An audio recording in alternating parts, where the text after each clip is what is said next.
La verdad que un placer presentar a dos personas de la medicina social, con lo cual terminaríamos el curso. Después nos iríamos a almorzar los que tengan resistencia. Por diversas cuestiones, yo creo que afortunadas, hoy coinciden en estar con nosotros en esta conversación José Carlos Escudero. Él me dijo que lo presente con 7 palabras, digamos, profesor universitario, investigador de máximo nivel en el CONICET, profesor emérito, ¿ya no? Así es. Bueno, después él lo... Ya están las 7 palabras dichas. Sí. Yo quería decir una cosa, digamos, según mis investigaciones de los años 70, digamos, cuando vos le preguntás a los compañeros, pero en los 70, en el 76, en el 73, ¿quién la tenía clara? Y los compañeros dicen que José Carlos. No dan otro nombre. Sí, señor. Compañeros guapos. Y respecto de Horacio Barri, le dije, bueno, entonces a vos cómo te presentamos, y dijo que era peronista. No, pero aclara, peronista es muy amplio, muy jodido. No, le hice un chiste. Peronista, bueno, Horacio tiene un origen indubitablemente peronista de base, se le sigue notando muchas cosas, también de esos años. Entonces, acá se produce, por supuesto, una tensión amigable, digamos, entre poner el acento más en lo académico y más en tomar mate con los compañeros de la base, pero siempre, que me sirva el mate, porque si no le agarra abstinencia, traten de darle mate.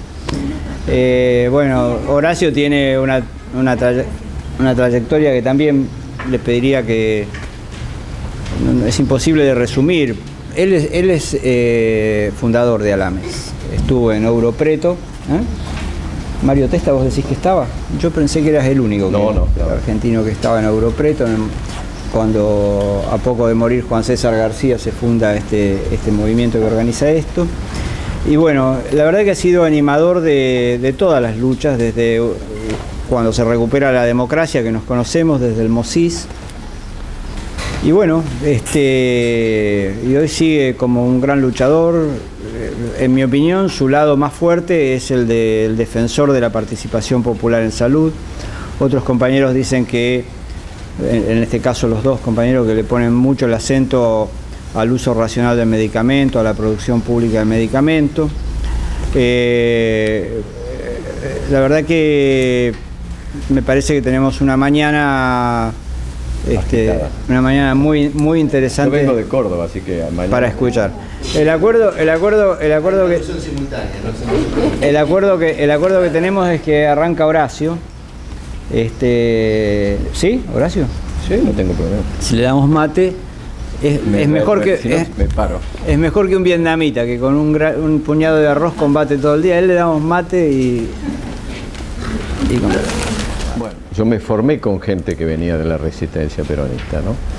Porque uno dice los 70 y ya te ponen en algún otro lugar que vienen de otro lado, que vienen del catolicismo y el peronismo, que vienen y que son opciones distintas. Pero haber estado con la gente de la resistencia, yo estudié en La Plata, medicina, vivo en Córdoba, no soy cordobés, por eso no se me ha pegado la tonada, pero los chicos míos dicen que yo soy un porteño, así que, y soy de un pueblo del sur chiquitito. Entonces, yo privilegiaba lo intuitivo y las acciones. Ahora lo estoy pensando, en aquella época no. O sea que el estudiar lo veía como un problema, después como un déficit. Y ahí fue cuando una vez, allá por el 82, en esos momentos, 81, en esos momentos en que no se había visto nada ni hablado nada, estaba con un compañero que me quería hablar sobre temas de desnutrición y una propuesta de trabajo, momento difícil, pero ya se veían algunas grietas de la dictadura. Y en realidad estaban buscando financiamiento que había para hacer algunas cosas. Y yo veía que estábamos en la oficina que ellos habían alquilado y él copiaba material y tiraba otro material, ¿no? Entonces le digo, me sorprendí porque todo se lo había mandado la misma persona, él volvía de México, volvió antes, Y le digo, ¿de quién es este material? De Escudero. Yo en ese momento de Escudero pensé, como dijo Nutrición Escudero, que era Pedro Escudero. ¿Te acuerdas que no lo conocía al negro? Y le digo, ¿y ese material que tira? Dice, no, no me sirve. Entonces, ¿lo puedo ver? Sí, si querés, llévatelo. Entonces, agarro el primero, intuitivamente mágico, bien peronista la cosa, se llamaba Propuesta Peronista de Salud para la Argentina. ¿Eso escribiste? Digo, no puede ser. Lo leo. El negro dice, nadie es perfecto. Lo leo y me dio vuelta la cabeza. Digo, ¿cómo este pelotudo tira estas cosas? No, lo llevé a mi casa, lo hablé con compañeros. Digo, miren esto, estábamos... Imagínense, era una cosa muy concreta, no era un escrito. El título ya lo indicaba, ¿no? Entonces empecé a pedir todo el material, quería buscar los tachos de basura, a ver si este otro boludo había tirado otras cosas. Entonces pedí la manera de comunicarme y empezó un carteo increíble, porque las cartas entre ida y vuelta tardaban 15 días, y en ese momento ya andábamos con la idea de fundar un grupo, un espacio. Nos habíamos metido... Yo hacía poco que vivía en Córdoba, bueno, poco cuando el golpe, entonces mucho no me junaban, ¿no? Vivía desde el 72, 73, tenía un hermano, bueno, nos habíamos con la familia mudado para allá. No con toda mi familia, estaba mi hermano, después fui yo, mi mujer, qué sé. Entonces, la tragedia me tocó de refilón, no era muy junado, no tenía muchos antecedentes, ¿sabes? Incluso, bueno, zafé más o menos, qué sé yo. La cuestión es que le empiezo a escribir al negro. Yo estaba en la Sociedad de Salud Pública de Córdoba, un grupo lamentable, pero que estaba dentro del círculo médico y eso lo protegía. Pero ya notábamos que eso era un disparate, el círculo médico, especialidades médicas, y nos miraban por ser jóvenes y por alguna palabra que se te escapa como medio peligrosos. Entonces, con los muchachos de psicología, de otros lugares que ya en el 82 y más después de Malvinas ya querían hacer algo, les dije que convocaran a todos los pibes, pero no les aclaré mucho. Entonces llegaron al círculo médico en alpargatas, en sandalia, con una pinta que por un lado les llenaba un lugar mamotrético que no juntaba a nadie, por ahí llenábamos, era impresionante, pero también generaba contradicciones. La vida siempre es así, ¿no? Pero bueno, la Sociedad de Salud Pública, pero eso hizo que al ingresar tanto chico tan raro, se fueran todos los que iban de traje y corbata a hablar de la salud pública, algunos lamentables personajes, y entonces empezábamos a cartearnos de armar este grupo. O sea que el negro fue integrante del movimiento por un sistema integral de salud, del cual después les voy a comentar qué implica, que es parte del material que Pablo lo pasaste de lo de epidemiología comunitaria, ¿no? Entonces, el negro era nuestro asesor en cartas. Llegaban casi justo para las reuniones y se leían sistemáticamente todas las cartas, donde aconsejaba, decía, opinaba, qué sé yo, ¿no? Y bueno, y se forma el movimiento y como un grupo apartidario, no apolítico, apartidario, intersectorial, interdisciplinario, y empezamos a trabajar. Hasta que el negro fue uno de los pocos casos cuando vuelve, ahí pronto, rápidamente, recibe, porque la mayoría de los que volvían era una cosa dramática. Había muchos hijos de puta que decían, ¿para qué te volviste? Lo decían desde lo que vivíamos nosotros, pero el otro lo interpretaba como que lo rechazaban, ¿no? En general. En cambio, el negro tuvo 1000 pibes ahí, en la primera reunión, ¿no? 1000 pibes. En el pabellón Argentina, lo que algunos de ellos les llamaban el veranito del 84. Y yo fui en el rayo de sol. Claro, claro. En primera. ¿Sí? A mí no me acuerdo bien de esos detalles. Bueno, la cuestión es que de los que hablaban claro, porque una de las preocupaciones fundamentales es que las cosas se hablen claro, que la gente las pueda entender, estaba el negro, por las cosas que leíamos y ya empezábamos a charlar, y de golpe, creo que por él, no sé por quién, empezamos a leer algunas cosas de Giovanni Berlinguer. También, una claridad, era un compañero, inmediatamente lo caratulamos, era un compañero, ¿no? Entonces me enteré por no sé quién que venía a Europreto. Yo no tenía ni idea de Alame, ni me interesaba. A mí me parecía que la práctica era lo esencial, esas cosas que uno se va avivando con el tiempo de lo que significan las dos cosas. Y cuando llegué a Europreto mi interés era escucharlo. Yo veía que había algunas cosas,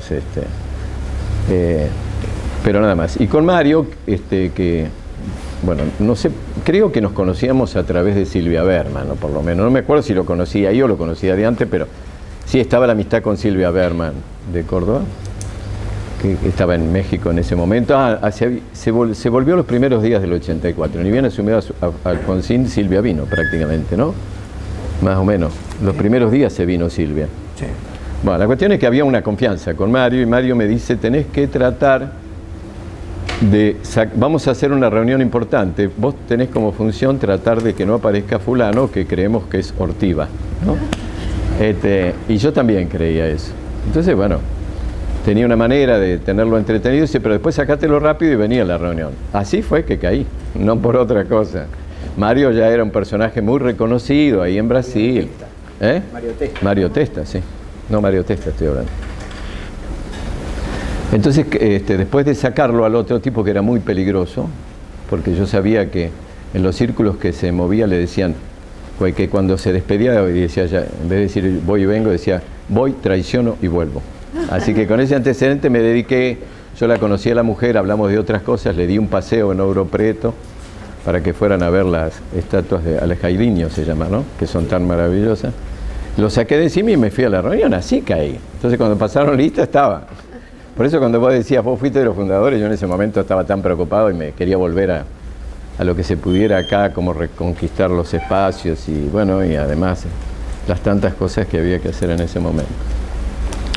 Ese fue el origen de que estoy figurando ahí, que Giglio me mandó al frente en el encuentro, que yo ni sabía de ese encuentro de los 25 años en Bogotá, que vos dijiste, no, pero está Horacio de los fundadores, porque nombraban a los fundadores, sí, yo estaba, pero la verdadera historia es esta que les cuento, y bueno, después seguimos ligados.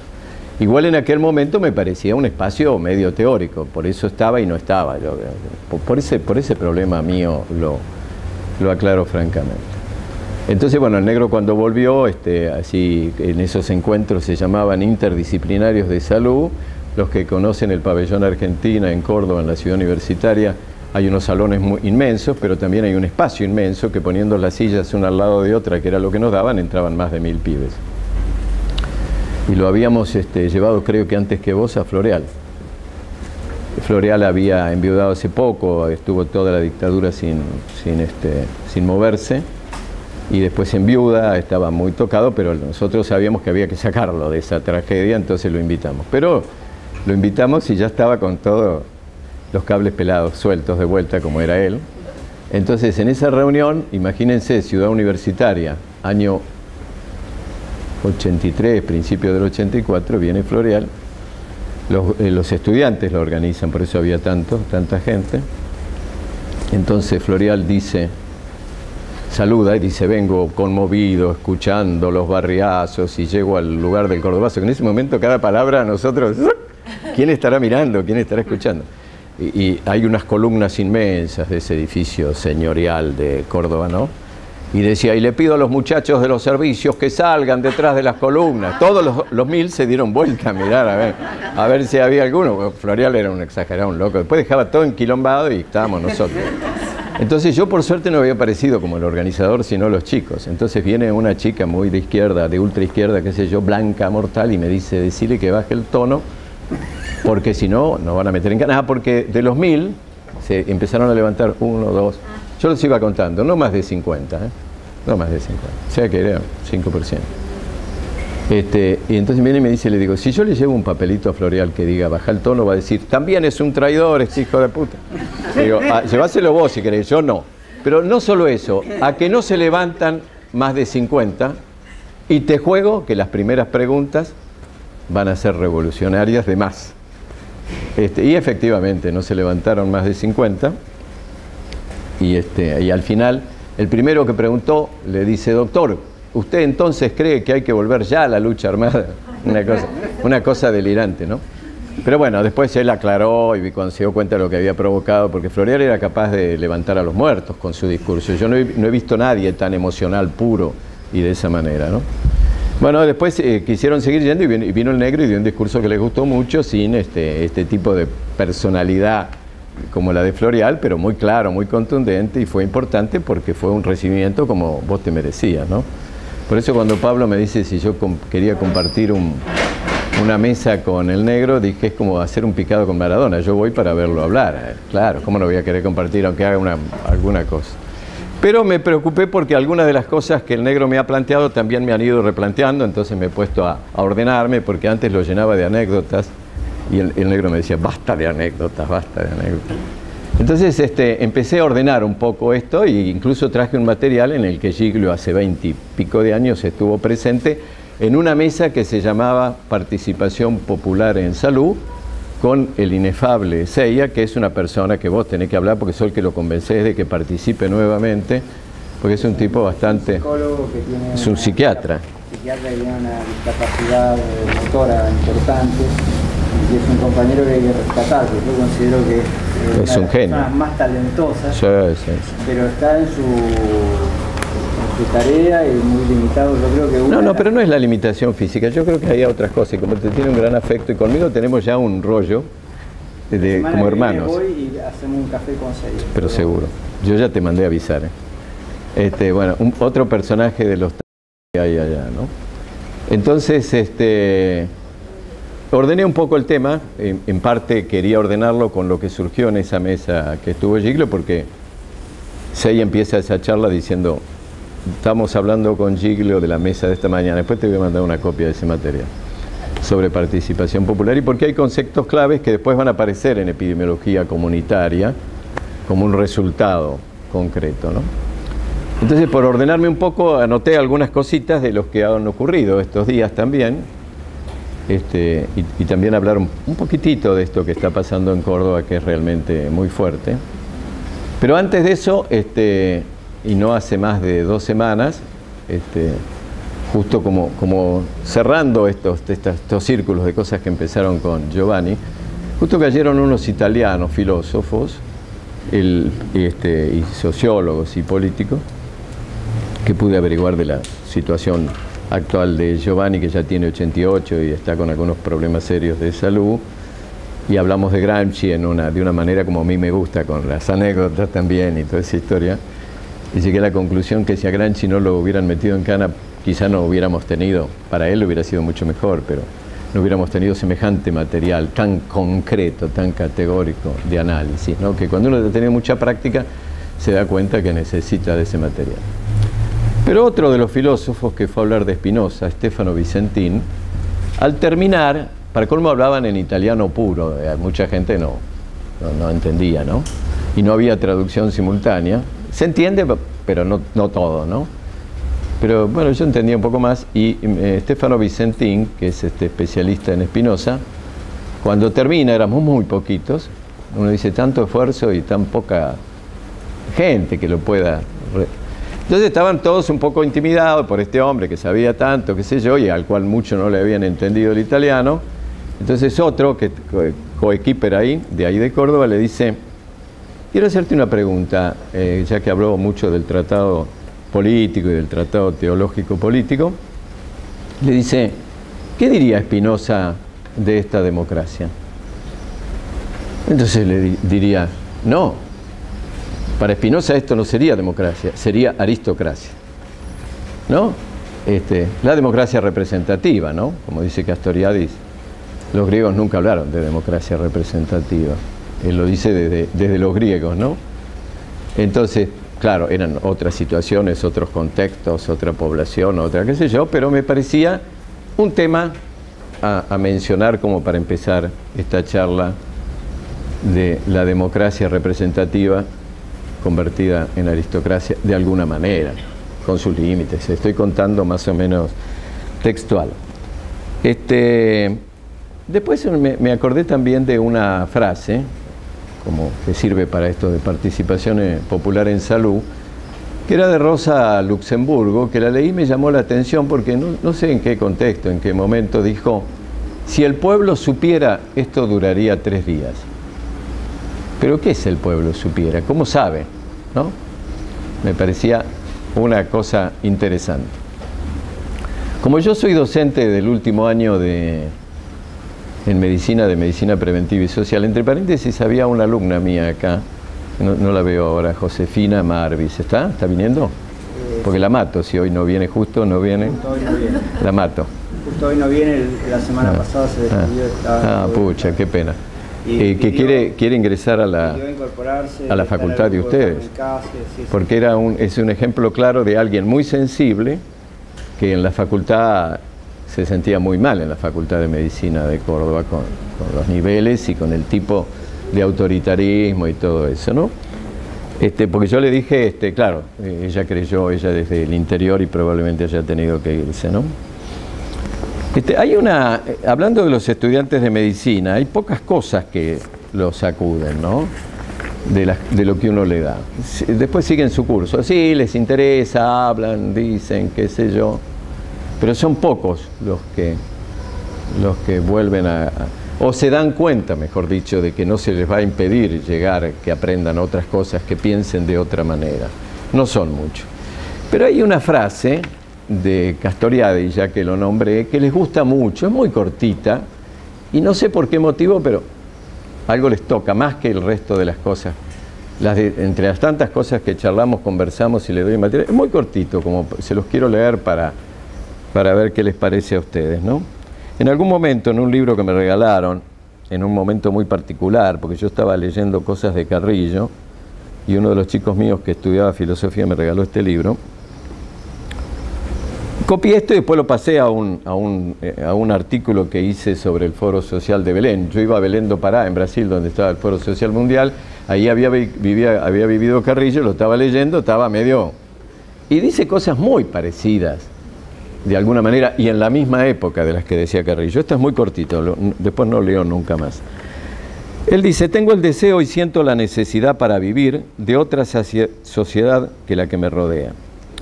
Como la gran mayoría de los hombres puedo vivir en esta y acomodarme a ella, pero en la vida, tal como está hecha para mí y para los demás, topo con una multitud de cosas inadmisibles.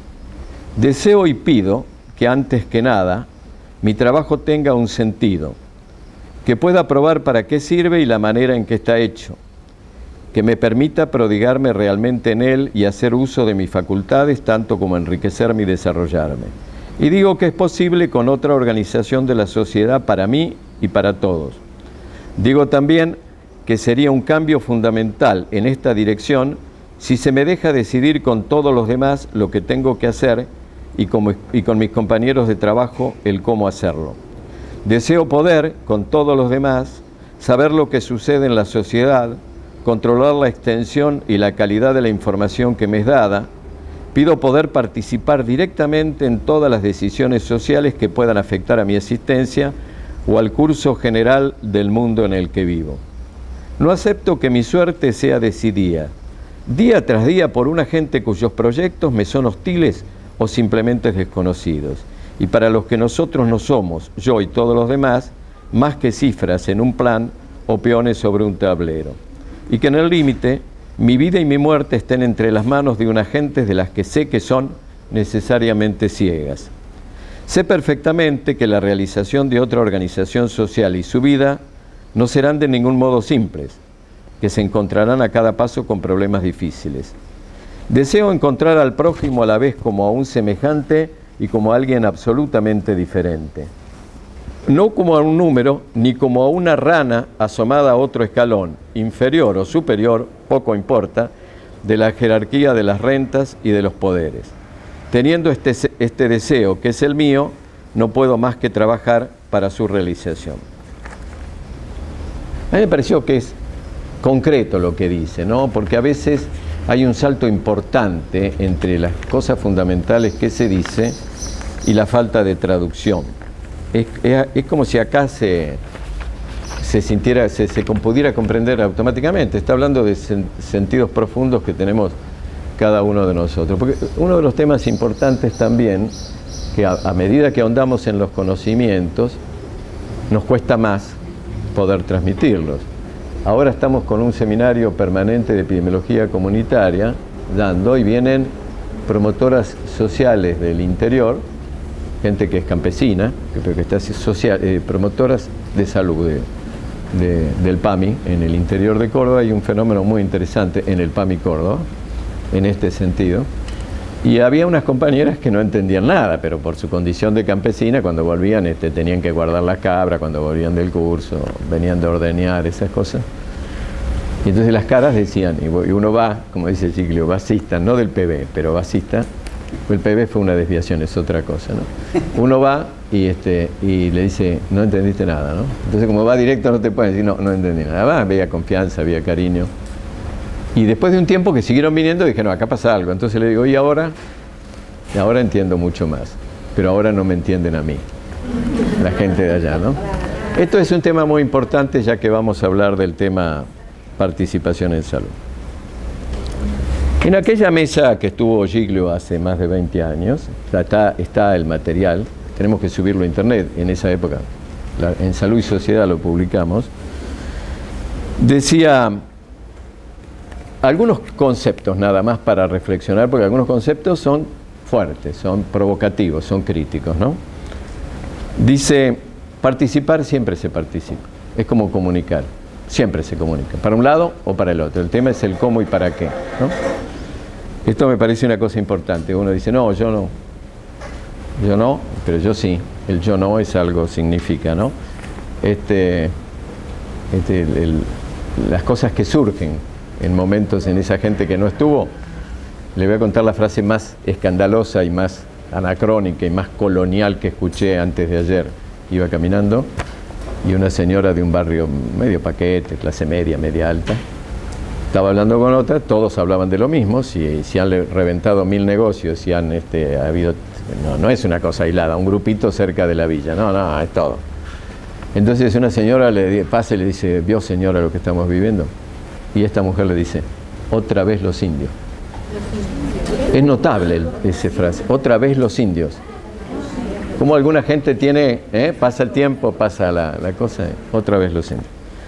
Bueno, pero digo, está presente, sigue estando presente la colonialidad, ¿no? En la más pura expresión, puede estar cambiada alguna cosita, pero acá estuvo en su más pura expresión. Dice, en esa mesa se dijo también, en ese diálogo que establece ella con vos y con no me acuerdo quién más estaba, dice, primero a determinar participar para qué, para consolidar o para transformar las condiciones que lo agobian, las condiciones vigentes. Dice una frase positiva desde el vamos, dice gracias. Dice, gracias en el sentido de, no de que no quiero seguir tomando. No por el fin del mate. No por el fin del mate. Dice, la verdadera participación es el protagonismo transformador.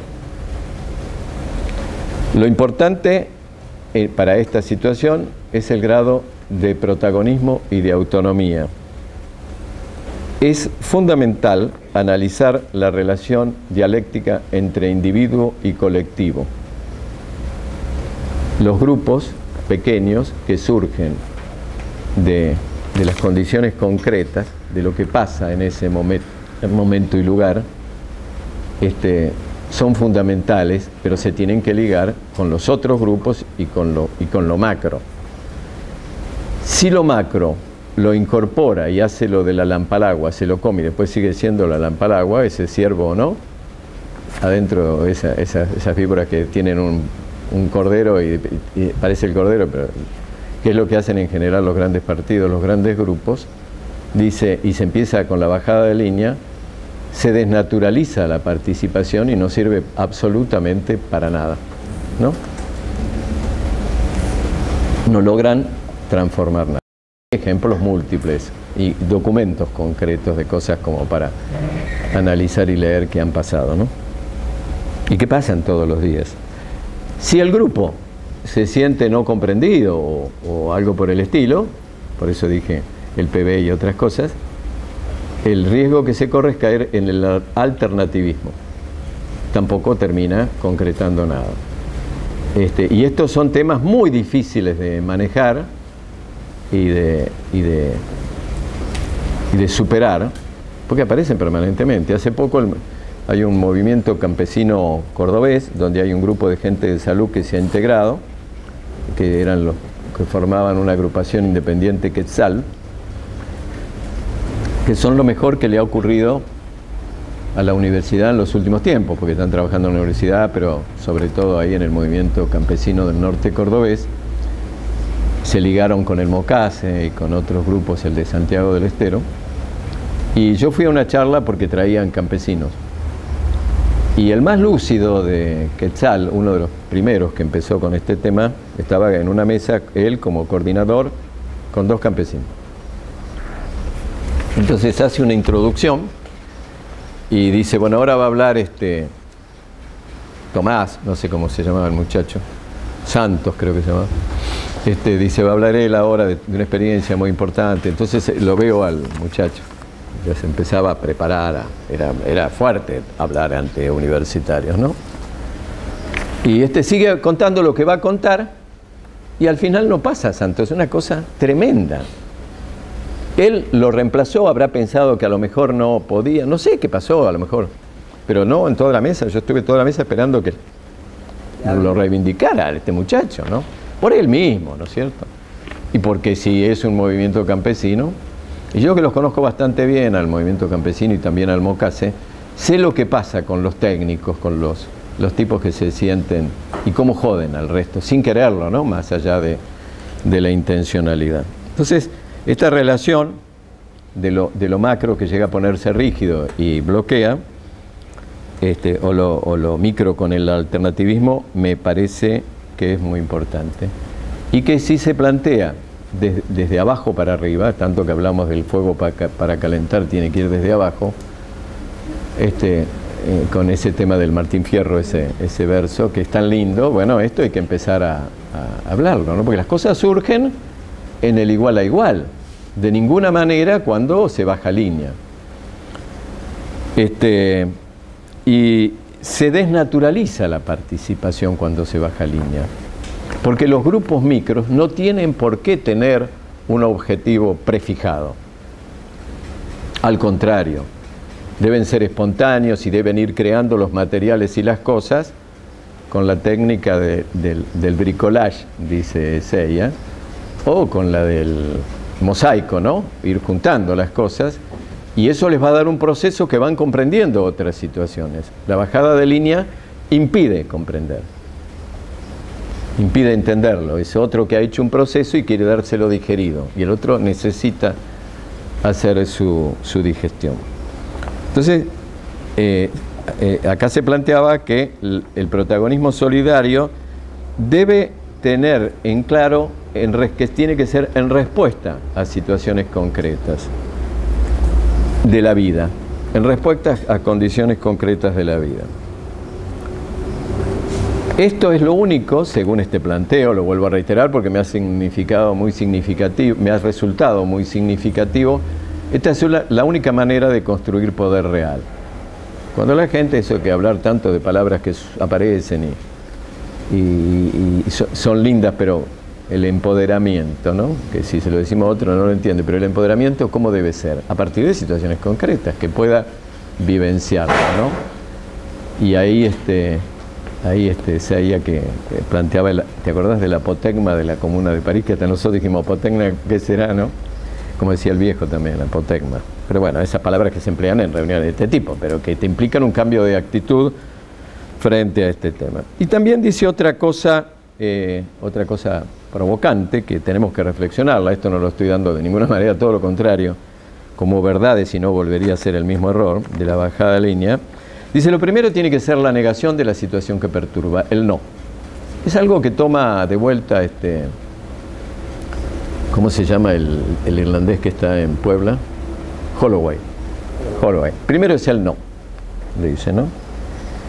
Y se dice, y no debe estar orientado por un modelo previo. Eso es trampa, eso no sirve, eso... Ningún modelo previo racionalista con modelos a priori. Debe ser un proceso de constitución permanente, bueno, me parece esto fundamental. Después dice pequeñas reflexiones sobre cómo la participación da salud concreta, genera salud. Después, con la mirada del tiempo, he visto este tipo de situaciones que han pasado.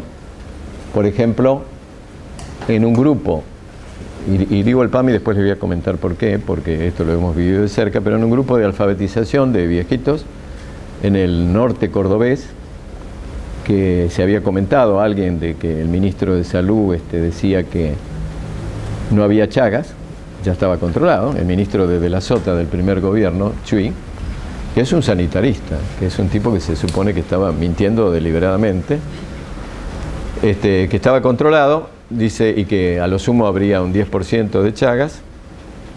Las viejitas dicen, ¿cómo se sabe cuando hay Chagas? Y con un análisis. ¿Y eso cómo se hace? Y con una técnica. ¿Y eso es caro o no? ¿Lo puede pagar el PAMI? Sí. Bueno, ¿por qué no hacemos un ejemplo? Y el 80% tenía Chagas. Era un conocimiento adquirido a partir de una iniciativa propia de las viejitas, ¿no?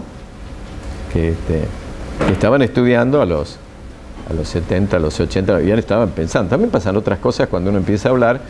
Por ejemplo, ustedes saben que el problema más difícil es suspender los psicofármacos, sobre todo en adultos mayores, que tantas tragedias trae, que lo toman por la angustia, la soledad para poder dormir y después no se puede salir de las adicciones. Pero se detectaron algunos casos de suspensión espontánea y a una viejita le preguntaron por qué, cómo había hecho para dejar el psicofármaco ese, y dijo, porque tengo un mañana en qué pensar, antes no tenía. ¿No? Un tema fuerte como para ver, también habrá gente que hay que ayudarla con alguna medicación intermedia, ¿no? Pero esto es importante. Por eso, Seiya decía, se debe partir del sentido común de la gente, no en el sentido positivo del sentido común, sino en el filosófico, que se repiten cosas a veces también sin ton ni son para partir, ¿no?